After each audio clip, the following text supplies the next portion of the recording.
This morning, we're learning new information about how a briefing by President Trump on the pandemic was suddenly interrupted by the Secret Service. An agent led the president out of the room for a few minutes after a shooting near the White House. A Secret Service official said last night that a uniformed officer shot a man who confronted him, saying he had a gun. Ben Tracy was in the White House briefing room as this happened. He joins us now. Ben, what'd you see?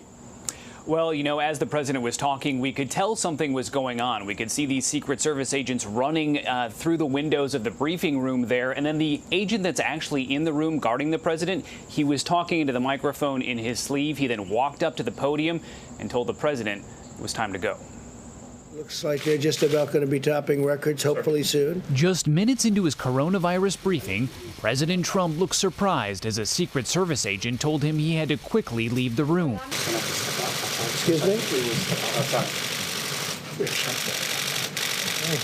Outside the White House, just 1 block away, a man was shot by the Secret Service.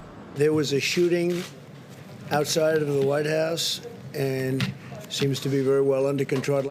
Overnight, the agency said that the suspect, who was a 51-year-old male, ran aggressively towards a Secret Service officer outside the White House. The man had allegedly told the officer he had a weapon. The suspect withdrew an object from his clothing.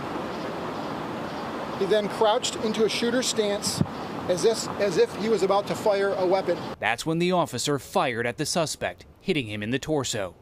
A source tells CBS News that the object the subject held and allegedly pointed was not a gun. Back inside, President Trump returned to the podium minutes later, seemingly unfazed.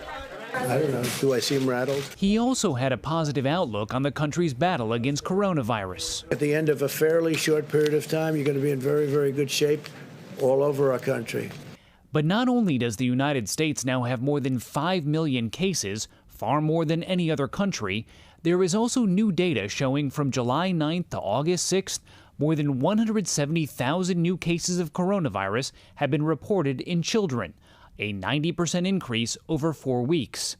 Still, President Trump says he has no second thoughts about pushing schools to reopen, repeating his unfounded claim that children are not really at risk. For the most part, they do very well.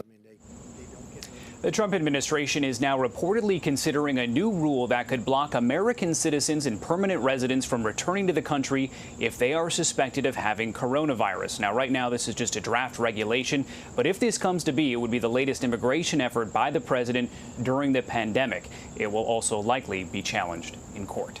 Michelle. All right, Ben, thank you.